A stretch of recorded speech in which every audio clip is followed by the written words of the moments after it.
Hi, thanks for joining me again on another episode of my interview series. I don't like to call it a podcast, Patrick. Today I have with me from Team Logic IT franchise, Patrick Spaan, the Director of Franchise Development. Thanks for joining me today, Patrick.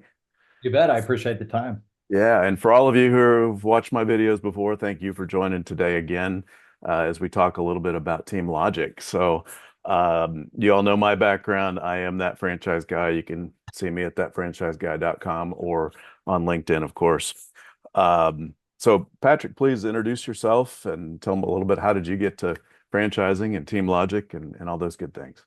Oh gosh, well, it's a long and boring story, so I'll give you the Reader's Digest version. I actually owned a data company for about 10 years and sold it to a big outfit out of Chicago and was looking for something to do.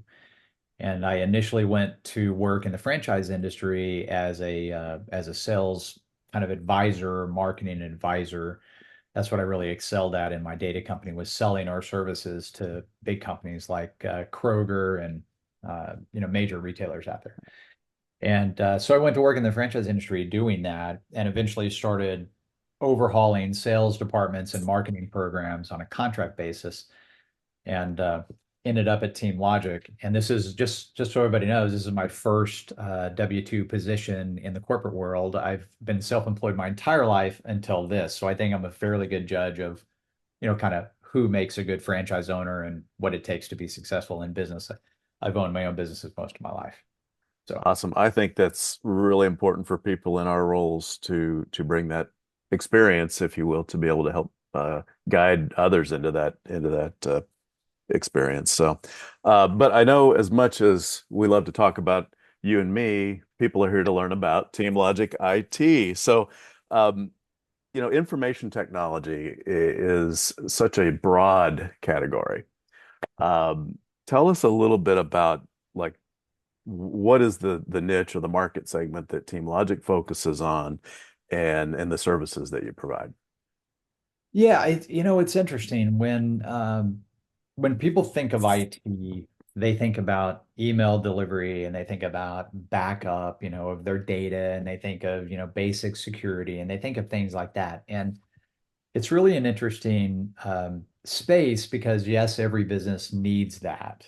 And we hear that a lot, right? Oh, Mhm. technology is ubiquitous. It's everywhere. You need to get a Team Logic business so that you can support that out in the marketplace.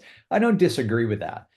However, where we really work in this space is that we're more of a strategic advisor to small businesses. And yes, we provide IT, outsourced IT services. We become the IT department for a small company. But the idea long term with our clientele is to be able to work with them sort of belly to belly, get to know them, get to know their businesses, right? And then be able to strategically make suggestions around things like automation or compliance or high level security, opportunities to plug technology in that will help them drive their businesses forward. So when people look at our concept, they go, "Oh, you deliver email." Yeah, we do that, but that's not what we do, right? What we do is advise small businesses on how to strategically structure technology to drive a better business goal. So, and we can get into why we do that and the industries we work in, but it's highly niched, right? We work Yeah. with about 25% of the US small business economy is sort of the ideal target, right?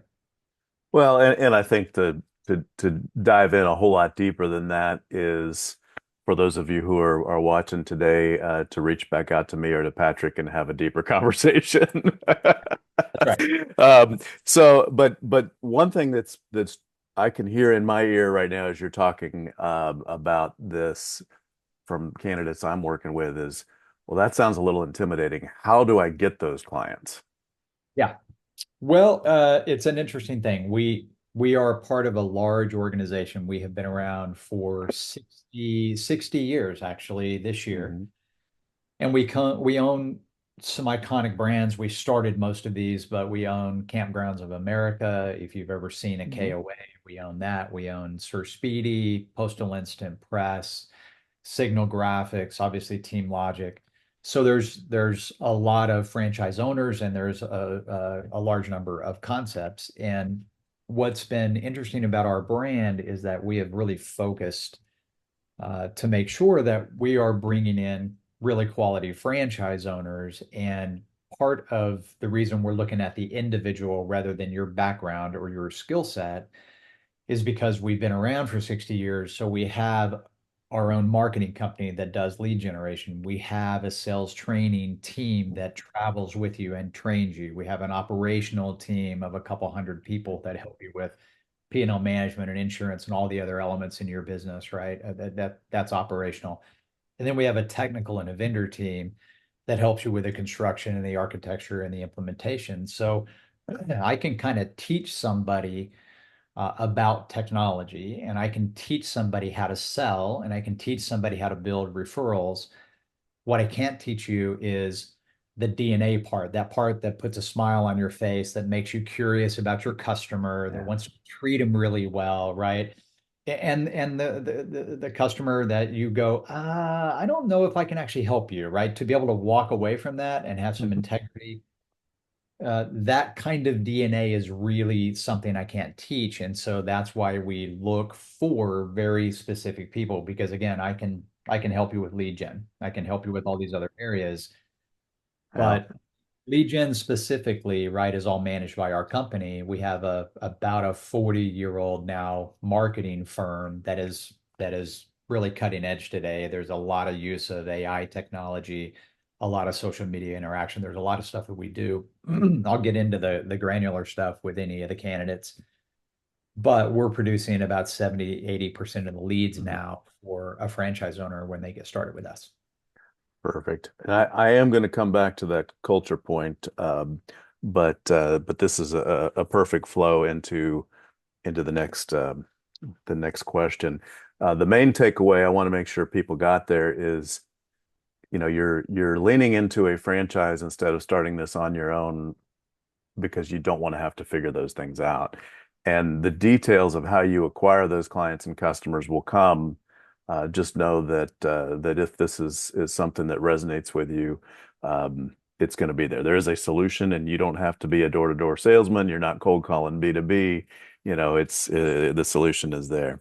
Yeah. Um, but we did touch on a little bit. So you don't need to be a salesperson. So You also don't need to be an IT person, right? I mean, you talk about who makes a good candidate besides having the smile and the heart.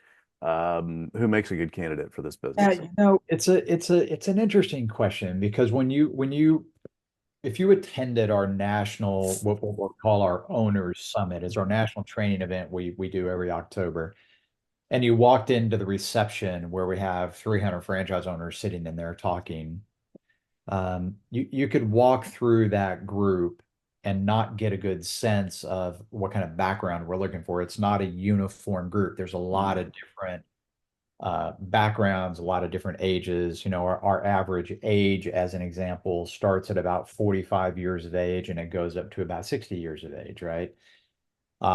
75% of our business owners are not from technology, right? They're 25% are, but 75% are not. And the common thing that we look at that's going to make a good franchise owner here is really two things. One is that you're going to be highly focused on your client. We create long-term relationships with clientele. We're one of the only companies in the tech space that has our own CX program, our customer experience program, right? So we're producing net promoter scores and we're surveying our clients, and there's all this work we're doing to make sure that clients stay on board at least 10 years on the average contract length with a franchise owner. And so, client interaction, client building is really important because if you're going to really scale a company, I mean, you can do the math, right? If you get 10 clients this year and next year you move into next year with nine of those 10 clients still on the books, right? And you acquire 10 more, and you start to map that out on a spreadsheet, you'll start to see how this business can really ramp. But it only ramps that way if I can get a franchise owner that's focused on maintaining the client relationship, right? And that's discipline that we build in that includes normal visits, it includes in service with technicians doing education with employees. and communication from our marketing company to the clients to let them know what's going on here. So that's one thing. And that's the second thing is that we really, really, really prefer people that tend to be um, curious. And I know this is going to sound a Mm. little strange, but we're not order takers. What happens is that we go in and we sit down with a client, and usually we're going through discovery with a client. Tell us about your business. Tell us about what's happening with the technology. How is it inhibiting your business, right? Is it costing you money? Is it costing you time? Let's really understand why that technology is being a problem for you, right? It's one thing to say, can you fix something? It's another thing to say we're not able to produce more sales, or we're not able to ship more products or touch our clients more often. And so we need people that are going to be inquisitive about that, right? Oh, you told me this about your business. Well, what does that mean to your business? Does that mean less profit? What does that mean? Mm. So that curiosity becomes really, really important from our owners. So if we have those two elements in place, then it's really helpful. Now, if they have a business background, if they've managed teams, and there's other things that we can look at that are sort of deemed pedigree. But again, those are things that we can teach. So it's primarily, do you have this curiosity for your client, and are you Yeah, going to take care of them once you're on board? Make sense? absolutely. Yeah. And so you've touched on this a little bit, but to extend on that experience into what they do every day. So this is a full-time opportunity. This is not a semi-absentee kind of thing. So if you're thinking, how does this work? You've got to be full-time in the business. It does start from home, correct? So you don't have. Does not. Oh, it does not start. Okay, so you're gonna have a small office where you start, Right. and so what does the typically the day look like? Visualize your top performers as franchise owners. What does their average day look like? What kind of things are they doing? Yeah, so 60% of let's call it the first 2 years, right? The 60% of your day, the first 2 years, is either going to be spent in referral building exercises. We want you to build referral relationships with the Chamber of Commerce, and then Hmm. the bar association and the accounting societies, et cetera. But you're also going to get leads in from our marketing company, and we need you to get out and talk to those leads. We don't do that via Zoom. We don't do that Right. via telephone. We go to the office, right? We sit down with them. So that's 60% of your time is either going to be in networking, relationship building, or in front of clients. The other 40% of your time is really going to be focused on two primary things. One is your staff, right? You're going to start with a really small staff. You're going to start with one tech. So it doesn't feel like it's going to take a lot of time to manage that tech, but part of what we're trying to get you to do inside of your business is to build a solid culture. Yeah. These techs have a career path. They know there's certain training in front of them. They know there's certain certifications in front of them. There's pay raises, right? There's more responsibility. If you're able to sit down in the morning and again in the afternoon and meet with those techs and start to build the rapport with those techs, and then start to lay out your vision for your business as your business grows, your retention becomes a lot higher, and your business actually scales a little faster because you're not looking for new techs after you've lost a tech, Yeah. right? So that's going to be a really important element. The other piece of this is P&L management. And for those of you who don't have a finance background, or you haven't taken an accounting class, that's okay. We'll teach it to you, but I promise you are going to focus on it. Yeah. It Yeah. is, we want you to be profitable. And I know we're not supposed to talk about that. I know that we're supposed to act like you making money is not a big deal, but it's a big deal to us. Yeah. If you're going to stay with us for years and years and years, you need to be profitable. And right now we have a 97% success rate, internally, historically. So I need to focus on that. So every month we're going to sit down and we're going to review your P&L, and we're going to review your expenses, and we're going to review, your payroll and your Hmm. benefits costs and your technology costs, et cetera. By the time you get through your first year, you're gonna be very adept at looking at your books and being able to say, okay, I'm spending too much money, or I'm not spending enough, or I haven't started to achieve discounts on my vendor relationships yet. We want you to be able to identify areas of your business where you can actually take advantage and drop more to the bottom line through good, solid P&L management, right? And that is something that anyone can do if we teach you how to do that. So we want Yeah. to make sure you're integrated into that. Yeah, it can be a little intimidating, but it's, you know, the accounting part of it can be complicated, but that's not what you're talking about. It's No. reviewing the reports that the system generates that you look at it, Yep. and then it's a matter of just figuring out what money's coming in, what money's going out, which buckets are they in, and where can, what levers do we need to pull, right, Right. to fix them, so, or to improve them. So, Exactly right. We yeah, call it turning the dial is what we there you go. call it pulling the lever, right? Yeah, and I know we don't get into numbers, on this. This isn't really the right forum, that franchise law and all those other kind of things. But I will say, in reviewing things, preparing for this, the startup cost is really relatively low, and for some reason in my mind that just I'm like, oh, that must be start from home. So that's my mistake. I apologize for that. No. But so transitioning though, as you've talked about so many great things about the business, the Yeah. thing I keep hearing is about the people. And one of the Yeah. things that I always like to reference this, because I'm sure you get it too, being in franchising. What is the hot franchise, right? Oh, John, you just went to the latest show, latest expo. You got 500 brands you represent. What's the hot one? And Right. I'm like, you're asking the wrong question, right? You need to talk about who are the best people, and how do they run their business, Yeah. and then we can talk about what they do. And so, if you think about it in those terms, I know we introduced this as, an IT company and all those kind of things, and it is. But if you follow that train of thought, what we probably should have started with is, why is this organization so awesome? Who are these people? And why do you have such a high success rate? And the candidates that I've had work with you consistently report back to me, all the franchisees tell them the same thing about how happy they are. Yeah. And we don't get in business to be happy. We get in business to make money. But you know what? You can do both, right? So talk a little bit I mean, the history, the people, those kind of things.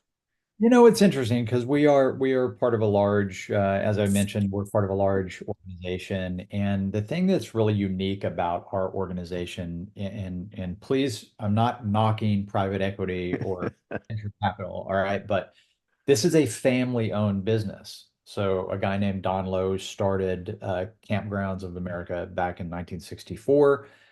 He still sits on the board of directors. His son Richard operates the business. The grandson is in the business. In fact, I trained the grandson when he came in. Wow. And so there is this legacy, this family legacy about bringing in good people, building good culture, having what we call an accountable organization. We are certainly know that a franchise owner is accountable for building their business, but we are also accountable to the franchisee to provide support.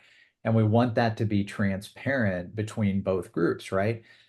It's not a good mix if I have all the power and the franchise owner doesn't have any power. So what we want to do is to put this on a level playing field. To make that work, to make that power dynamic work, we have to bring in the right people.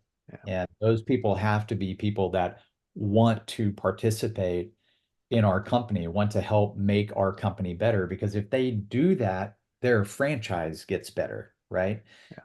And what I mean by that is that we have all of these different what are called peer groups internally. And there's two security peer groups, there's two product peer groups, there's a marketing peer group, there's a training peer group, there's other peer groups. The idea behind it is let's take new initiatives or things that we're trying to do. Uh, AI as an example. When we rolled AI out as a product with Microsoft Copilot, we beta tested that in one of these peer groups. And the peer groups then came back and they had veto power. They could say, this is not good. We don't want to do this. Or they could say, hey, we really like it, but you need to improve the following areas. And now they have buy-in into this organization, right? we don't sit up in the glass castle and, cast edicts down on our franchise owners, right? Right. They're actually helping us make decisions. They're telling us when the marketing's bad, they're telling us when the sales support's bad. We react to that, right? So from our perspective, all decisions need to run through the franchise system. But for that to work, we got to bring in people that want to be a part of that. And so Yeah. we're a very transparent organization. When you bring me somebody, when one of your clients comes to me and says, Patrick, I want to look at Team Logic, part of this process is talking to our executives and talking to franchise owners. And the reason for that is franchise owners pay a fair amount of money to be here. They pay Right. almost 50 grand to be here, and then they pay us a royalty every month. They are not going to be silent if it's not working well, right? And they want to tell me whether or not the prospective franchise owner is a fit. So it's really interesting, right? Your client calls a bunch of franchise owners and comes back to me and says, "Oh, Patrick, I really like these guys, or nice people, or I don't know about that one guy, right? But these other guys I really liked," whatever the feedback is. On the back end of that, franchise owners are calling me and going, "Hey, Patrick, that guy you want your franchise to, we don't like that guy, right? Or we do." And so it's very transparent and they know that, right? When your client talks to me after talking to franchise owners, I typically have feedback for them from the franchise owners. So the culture is really different. We want this to be one large group that works together. We're all stronger if we do this, right? If you really start to look through franchise owners here, number one, we have almost 1,600 technicians that work for franchise owners now. Why in the world wouldn't we put them together, learning and training and helping each other all across the country? Why Yeah. wouldn't we? They all have a ton of experience. They know the technology. So we do what we call insourcing, where franchise owners can now call, let's say you're in Denver, right? And you have a client in Southern California. You can now call the local Southern California office and say, "Hey, I need your guy to help me with something." And they will actually go ahead and do that work. And that happens through this collaborative process. And so again, that's not possible without good culture, right? Right. But we also have franchise owners, that are giving each other best practices, right? And so there's a lot of sharing. I mean, these guys I think we have 6,200 clients now nationally. Wow. So there's a pretty good chance that if there's a problem out there, and I mean, look, it's not 100%, but there's probably a 95% chance that if we run into a problem in some market across the country, we've already solved for it in a different market. Yeah. And Makes sense. so yeah, so one franchise owner picking up the phone and calling another franchise owner and saying, "Hey, I know you did this. Can you walk me through it?"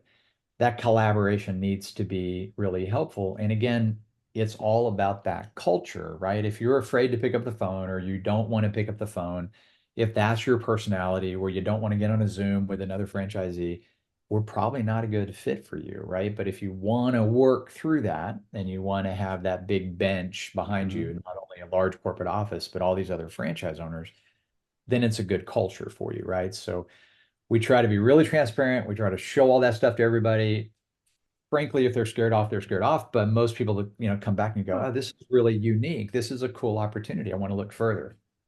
I think it's important that, for your growth as an organization, you've clearly figured this out. I'm not telling you, you've been telling us, but that you have the right people come in. And for those of you who are watching this and new to franchising and still learning, that's okay. It's okay to figure out, hey, this isn't the right organization for me.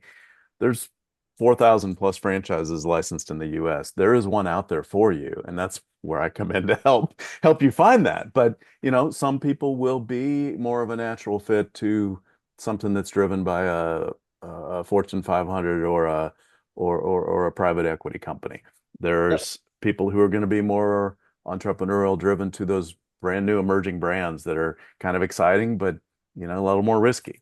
And then there are people that just are in it to get into business with the right people. And I don't know. I personally love family-owned franchise brands. Both systems I've personally been an owner in have been that way and at least started that way. Well, Um, the thing and we yeah, love, The thing we love, John, is that, working with guys like you and good consultants across the country understand what you're talking about. And if they don't fit with us, they're probably still really great people with really Yeah, great backgrounds. And now if you find them the right concept, then they're still going to be really successful, right? So we don't that's look, it. yeah, we don't look at this as a, oh, you don't make the grade. We just look at it as, do you fit the culture, right? And if you Yeah. do, great, we can build a great thing with you. But if you don't, John has, 4,000 other brands that he can walk you through and find the great cultural brands Well, and get you introduced. if they don't, it's a headwind for both of you, and it just doesn't make sense, right? You want to find the tailwind opportunities. So, listen, this has been awesome. I think it's been a huge look under the hood for Team Logic IT and given people a great overview of what it would look like. Um, Before we wrap up, is there anything that I didn't ask or we didn't touch on for somebody who may be, yeah, who may be considering franchising or considering an IT franchise or however they got to us here today, that you think is important that they know? Yeah, I mean, I think the most important piece of this is first when you look at our business. I know it shows up in the technology categories, but I hope you won't look at this as a tech business because it's Hmm. really it's really a business solutions opportunity, if that makes sense. Hmm.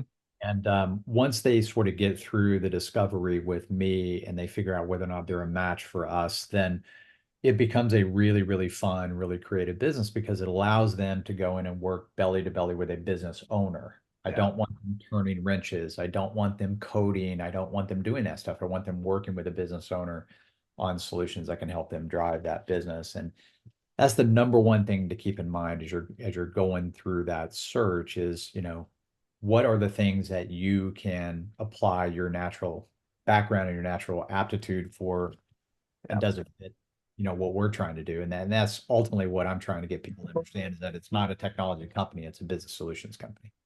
I love it. Yeah. Well, again, for those of you who watched, wherever this is in the future, this lives on YouTube for a long time. We're in October of 2024. You can reach me at thatfranchiseguy.com and just put a John and an at sign in front of it if you want to email me. Obviously, on LinkedIn, you may see this as well. But if you'd like more information on Team Logic, if you'd like to have a conversation with Patrick and really dive down deeper than we went today, reach out to me and I'll set that up with you. And thank you so much for joining me today. I appreciate it. And for those of you who've watched this, I'm honored that you chose to take your time and watch the video. So I appreciate it. Yep. Thanks again, Patrick. Thank you. Take care.